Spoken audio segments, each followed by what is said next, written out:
네, 이어서 알아두면 쓸모 있는 이야기 알쓸톡톡 시간입니다. 김유정 아나운서 나와 있는데요. 안녕하세요. 네, 예. 안녕하세요. 자, 이제 뭐 2022년도 다 지나가고 이제 2023년을 앞두고 있는데 오늘은 내년과 관련된 이야기 준비하셨다고요? 네, 어느덧 2022년도 정말 며칠 남지 않았습니다. 네. 그래서 이번 주말이면 2023년이 시작되는데요. 새해엔 많은 것들이 바뀌거나 또 음. 사라지게 되는데, 그래서 오늘은 새해를 맞이하는 마음으로 새해부터 달라지는 것들을 살펴보려고 합니다. 예. 먼저 정부의 복지 정책 얘기부터 나눠볼 텐데요. 보건복지부가 2023년 사회복지 예산을 올해 대비 11.8% 증액한다고 밝혀서 관심을 모았습니다. 음. 특히 내년도 사회복지 분야 예산의 화두는 부모급여로 지난번 알쓸톡톡에서 다룬 적도 있는데요. 예. 정부가 출산과 양육에 따른 부모의 경제적 부담을 덜어주기 위해서 내년도 예산안에 부모급여 외에 돌봄 서비스, 한부모 가정, 저소득층 지원에 대한 내용을 강화했다고 합니다. 예. 이제 이렇게 되면은 어떤 사람이 얼마만큼의 이제 혜택을 받을 것인가 궁금할 텐데요. 네. 결국에는 이제 정부가 이런 복지 지원 사업에 있어서 그 수급자의 그 선정 기준으로 활용하게 되는 그 기준 중위 소득, 요게 좀 궁금하실 텐데 요거부터 좀 살펴보죠. 네. 국민의 최저 생활을 보장하기 위한 목적으로 설계된 기준 중위소득은 국민 가구 소득의 중간 값을 의미합니다. 예. 이 값을 기준으로 말씀하신 것처럼 교육급여나 주거급여, 의료급여, 생계급여 등 기초생활수급자를 결정하게 되는데요. 매년 보건복지부 장관이 중앙생활보장위원회를 거쳐서 고시합니다. 내년도 기준 중위소득은 4인 가구 기준 올해 대비 5.47%가 인상되는데요. 네. 매년 5% 정도 인상돼 왔던 걸 보면 역대 음. 가장 높은 상승률이라고 합니다. 그러면 내년도 생계급여는 어떻게 책정이 됐을까요? 우선 생계급여는 수급자에게 의식주를 위한 비용과 수도세, 난방비 등 일상생활을 유지하기 위해 필요한 금품을 현금으로 지급해서 이 생계를 유지하게 하는 걸 말하는데요. 네. 생계급여 대상자로는 부양 의무자가 없거나 또 음. 부양 의무자가 있어도 부양 능력이 없거나 부양을 받을 수 없는 사람으로 과거의 소득 인정액이 생계급여 선정 기준 이하인 사람입니다. 네. 이들에게 지급되는 생계급여는 4인 가족 기준으로는 올해 월 154만 원이었는데요. 내년에는 162만 원으로 증가합니다. 음. 하지만 노숙인 자활시설이나 청소년 쉼터, 한국법무보호복지공단 시설에 거주하는 사람이면 생계급여 수급권자에 해당하더라도 다른 법령에 따라서 생계급여를 지원받고 있기 때문에 따로 생계급여를 지급하지 않는다고 합니다. 네. 일단 내년도 생계급여는 4인 가족 기준으로 올해보다 8만 원 정도 증가한 162만 원이 된다는 이야기였고요. 의료급여는 어떻게 될까요? 의료급여는 질병이나 부상 등에 대해서 의료 서비스를 제공하는 제도로 급여 대상 항목에 대한 의료비 중 본인 부담 금액을 제외한 나머지 금액을 급여로 지원받는 건데요. 네. 의료급여 선정 기준은 중위소득 40% 이하고요. 4인 가족 기준으로 소득이 216만 원 이하라면 지원을 받을 수 있습니다. 여기서 이제 근로능력이 있는지에 따라서 1종, 없으면 2종으로 분류되는데 본인 부담 상한액이 1종의 경우 5만 원, 2종의 경우는 80만 원입니다. 이들에게는 국민건강보험료가 면제되고요. 또 의료기관에 방문할 때 1,000원에서 1,500원 정도를 지불하면 이용할 수 있습니다. 네. 그러니까 본인이 의료급여 수급자에 해당하는 경우에 종합병원 급여 진료비가 2만 원이 청구됐다고 한다면 1,500원을 제외한 나머지 18,500원은 음. 의료급여로 돌려받을 수 있다는 건데 예. 그러니까 모두가 병원이나 약국을 이용하는데 부담 없이 하도록 하는 게 음. 의료급여의 목표라고 볼 수 있습니다. 네. 생계급여와 의료급여의 변화 살펴봤는데요. 그 외에 그 에너지 바우처 인상 소식이 있던데 어떻습니까? 네, 저소득층 에너지 취약계층을 대상으로 전기세나 냉난방비를 지원하는 에너지 바우처가 연간 12만 7천 원에서 18만 5천 원으로 인상됐고요. 예. 또 농축수산물 할인 쿠폰 지원을 대폭 확대해서 1인당 만 원, 최대 20%까지 할인까지 가능하도록 했습니다. 예. 자, 이번엔 청년 지원 정책들 좀 살펴볼 텐데 변화가 좀 많다고 하죠? 네. 우선 군인 월급이 인상이 된다고 합니다. 네. 이병은 60만 원, 일병은 68만 원, 상병은 80만 원, 병장은 100만 원을 받게 되는데요. 이건 뭐 약 11.1%가 오른 거라고 하고요.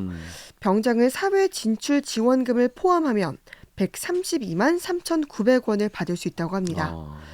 군인 월급은 2025년이 될 때까지 205만 원 수준까지 올릴 예정이라고 하는데 또 장병 급식 단가도 변화된다고 합니다. 현재는 하루 11,000원인데 내년엔 13,000원으로 인상될 예정이라고 합니다. 또 청년의 중장기 자산 형성을 지원하기 위해서 청년 도약 계좌를 출시할 예정이라고 하는데요. 네. 본인 소득 등 일정 조건에 만족하는 청년 만 19세에서 34세에 이제 납입금에 정부가 매칭 지원하고 이자 소득 등 비과세 혜택도 제공하는데 5년 만기를 기준으로 월 40만 원에서 70만 원까지 납입할 수 있고요.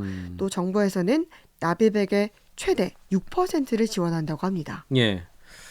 청년 도약 계좌, 뭐 본인 조건 등을 좀 살펴보시고 이 계좌 좀 잘 활용하면 좋을 것 같습니다.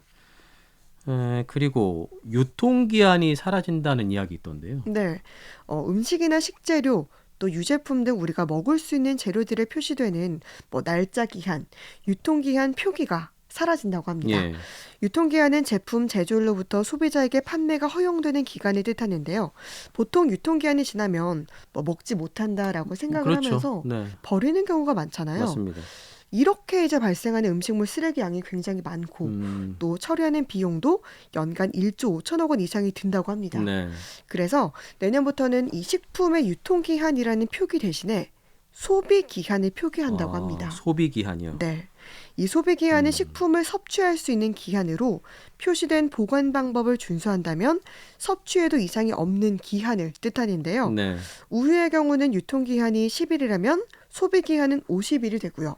또 달걀은 유통기한이 20일에서 소비기한은 25일로, 또 두부는 14일에서 90일, 식빵은 3일에서 20일 등 유통기한과 소비기한의 차이가 많이 나는데 이렇게 소비기한을 표시하면서 음식물 쓰레기량이 좀 줄어들길 기대해 봅니다. 그럴 수 있겠네요. 일단 뭐 음식에 대한 소비할 수 있는 기한들이 지금보다는 좀 넓어지는 그런 네. 셈이 될 것 같습니다. 자, 그리고 또 어떤 변화들이 있을까요? 네, 이번엔 중고등학생과 관련된 내용인데요. 네. 학생들 교복을 입고 네, 다니잖아요. 그렇죠.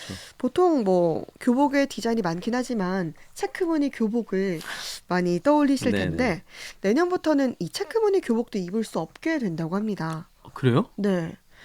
교복에 쓰이는 체크 무늬가 예. 그 버버리라는 명품의 고유 무늬인 점이 문제가 됐다라고 하는데 그렇구나. 버버리가 소송을 했고 예, 이게 또 예. 승소하게 되면서 내년부터는 체크 무늬 교복이 사라지게 됐습니다. 아니 그러면 그 동안에 체크무늬 교복을 입고 다녔던 학생들의 경우는 어떻게 되나요? 그러면 교복을 바꿔야 돼요? 다행히도 그건 아니라고 합니다. 현재 재학생에 한해서는 이 체크무늬 교복을 입을 수 있지만 또 내년부터 상표권 문제가 없는 또 새로 디자인된 교복을 신입생은 입어야 한다고 합니다. 네, 그리고 또 하나 반가운 소식은 내년부터 모든 대학 입학금이 폐지된다고 예, 합니다. 이 소식은 저도 들었습니다. 네. 대학에 처음 입학하는 1학년의 등록금을 제외한 입학금이라는 명목으로 70만 원에서 100만 원 가량의 금액을 추가로 납부해 왔는데요. 이 입학금의 사용 용도에 대해서도 불투명했고 많은 의문과 문제 제기가 많았습니다. 그래서 올해까지 국립대를 포함해 많은 대학들이 입학금을 없앴는데요. 네.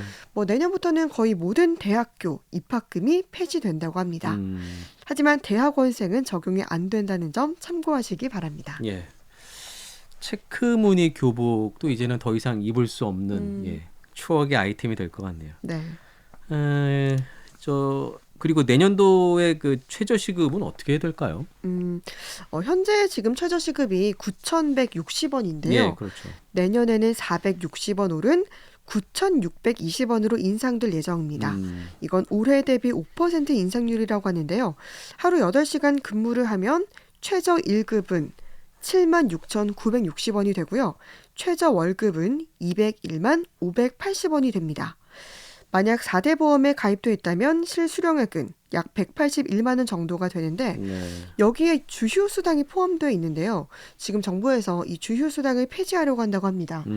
만약 이게 뭐 폐지가 된다면 35만 원 정도의 수당이 빠져서 한 달 근로시간 174시간, 월급은 167만 3,880원이 된다고 합니다. 네. 자, 그리고 마지막으로 이제 뭐 큰 화제를 몰고 온 것 중에 하나가 그 내년도부터 이제 만 나이 변화예요. 이것도 네. 빼놓을 수 없을 것 같은데 어떻습니까? 네, 12월 8일 만 나이 개정이 통과되면서 내년 6월 이후가 되면 1살 혹은 2살씩 모두 어려지게 됩니다. 네.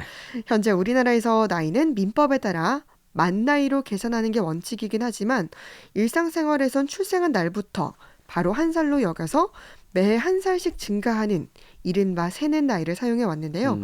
내년 6월부터는 한국식 새는 나이가 사라지고 이제 만 나이로 계산하고 1살 미만의 영유아는 월수로 계산을 예. 하게 됩니다. 그래서 생일이 지나지 않은 경우에는 최대 2살이 어려지는 셈이 되겠죠. 그렇군요. 그래요. 자, 뭐 초반에는 혼동이 다소 있겠습니다만 빨리 잘 적응해서 내년을 좀 선물로 받고 한 해를 좀 잘 보냈으면 좋겠습니다. 알아두면 쓸모있는 이야기 알쓸 톡톡 지금까지 김유정 아나운서와 함께했습니다. 고맙습니다. 네, 감사합니다.